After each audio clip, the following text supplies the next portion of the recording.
Nearly 1,000 interested citizens filled Westminster's Shipley Arena on November 14th for an information session hosted by the Public Service Enterprise Group regarding a proposed power line route that would bisect hundreds of acres in Baltimore, Carroll, and Frederick counties. Representatives from PSEG presented a slideshow detailing how increasing electricity demands and the rate of generators being retired are expected to put the regional energy grid in jeopardy by 2027. So why MPRP?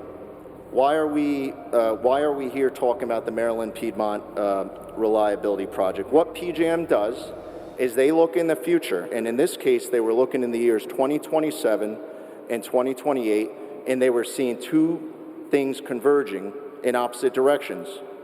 But if you put it in terms of homes, it's equal to the amount of about 6 million homes, just to put that in perspective. In red is the bulk transmission system. This is the backbone of our electric grid, the 500 kV system. This is like the Route 95, Route 70s of the electric system, and you'll see a line. And that is a single 500 kV line. And one of the issues that the grid faces, it's been an issue, is that there's only one line that connects that north to south. I want to get a little bit into energy pricing. Very much like the laws of supply and demand really apply to any other product, right? If there's not enough supply, there's too much demand, it tends to drive prices up. And if if that becomes more in equilibrium, it tends to drive prices lower. So in terms of the actual projects itself, so what PJM did is they ran a bid process. And what they did is they took in a lot of proposals and they effectively awarded a set of projects to fix the issues that they were seeing. The pink line is the Maryland-Piedmont Reliability Project.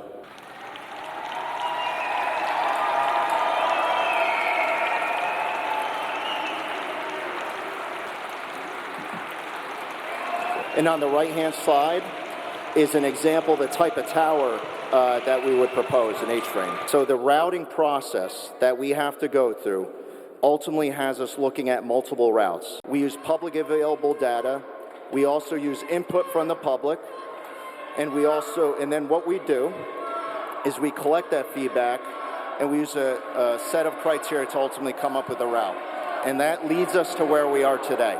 If you're ready to do a Q&A, we'll go ahead and do a Q&A. During a Q&A session lasting more than 2 hours, impassioned audience members expressed concern about safety risks posed by proposed new towers. They also questioned why homeowners risk seeing property values plummet and even losing their land through eminent domain, while data centers in Virginia will see most of the benefits. Finally, they lamented how they believe progressive politics played a major role in this set of circumstances. MPRP is a 4-letter word, and this has been deceitful from the very beginning. It's not for Maryland reliability, it's for data centers in Virginia. Do not cross our property lines, do not enter, do not ask. We will fight you 100%. We will call the cops. I am supporting my neighbors up north, Frederick, Carroll, and Baltimore, and I am saying no to MPRP, and I am writing every single delegation and telling them to say no to this project. The farming is compatible with the lines. You can grow your grapes. No. You can raise your crops. No. Long term. Yeah. Farming is compatible. I live on Mount Venice Road. Right in my front view out of my house is the existing line that runs through Maryland. Only 8 years after moving there, I developed thyroid cancer. The gentleman who bought the property across from me, who the lines actually crisscross his property, only there for 5 or 6 years, he developed a super rare, super aggressive form of leukemia. So is there any connection?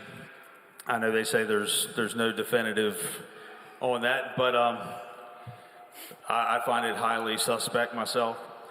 Would you let your grandchildren eat food that was grown under those towers? Yes, they do today.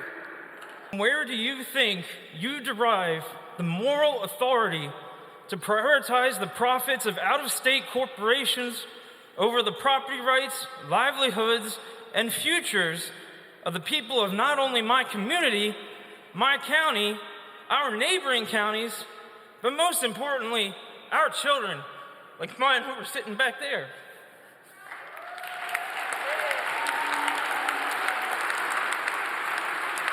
Will you pledge to not utilize quick take eminent domain in the process of getting easements? We do not have quick take eminent domain ability even if we get a CPCN. Eminent domain, which doesn't grant us immediate possession of the land, is something that if we're a utility in Maryland, just like any other utility, it's a tool that's available to us. The threshold for eminent domain? Yes. Okay, if the project is approved by the Public Service Commission, that would grant or come with the grant of eminent domain. Do you want us all to go away? The easiest thing to do is use the existing right-of-ways for the power lines. Is this insanity? Part of the issue is you have to rebuild the existing line.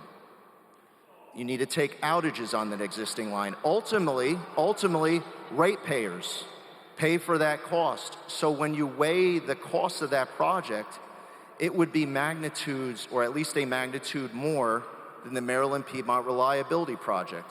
And so that's one of the reasons why we do not believe it's feasible. Have you determined where all the locations are? We have preliminary locations. However, what we would like to do is work with the property owners to come up with the locations that are hopefully least impactful to you, as we do have flexibility based on our design. Why are we providing electricity to Virginia? This is Virginia's problem, not our problem. Isn't it true that the entirety of the Window 3 upgrades are to power data centers? This line does not directly feed into a data center. It feeds into Dowb's substation, which feeds into the wider grid that we all ultimately rely on. How much of the power that's coming across my farm will provide for my family? How much are we going to get in Carroll County out of those lines? I don't have an answer for your specific case. What I will tell you is this line ultimately feeds into substations in Maryland, and what it effectively does is it offloads the underlying facilities that would become overloaded, which include lines that would feed your businesses and homes. There's one man that can make this go away, and that's the Governor Wes Moore. And his silence speaks volumes. If you are unable to tell me who it is in this state that has allowed you to get to this point, then you leave me no other choice. Where's that camera? President Trump, we need your help. We can't do this by ourselves. We need your help, sir. The end result of this is going to data centers, not to my house or not to anybody else's house out there in Carroll County. And frankly, the coal-fired plants on your other chart, all of those are being closed either by the federal or the state government in this Green New Deal power grab. Why are they being shut down if we are in such need of power? Generators are retiring in Maryland due to a mixture of economic, which Jason was speaking to, and policy justifications, and without replacement generation in place. If we're shutting down these plants that can clearly still work and putting money towards them to build one just to shut it down in 4 years, I mean, come on. You're getting to the root of the issue, right? So BG&E customers are paying $800 million to do an RMR, reliability must run, to keep a old, out-of-date, uneconomic coal plant running because its reliability must run. But every email we've received on the MPRP or PSEG/MPRP email address, we've answered, right? We have a team that answers those emails. We have an 800 number. There are business cards. To express an opinion or ask a question about the Maryland Piedmont Reliability Project or the proposed Route H, here's how to contact PSEG, the Federal Energy Regulatory Commission, and the Maryland Public Service Commission.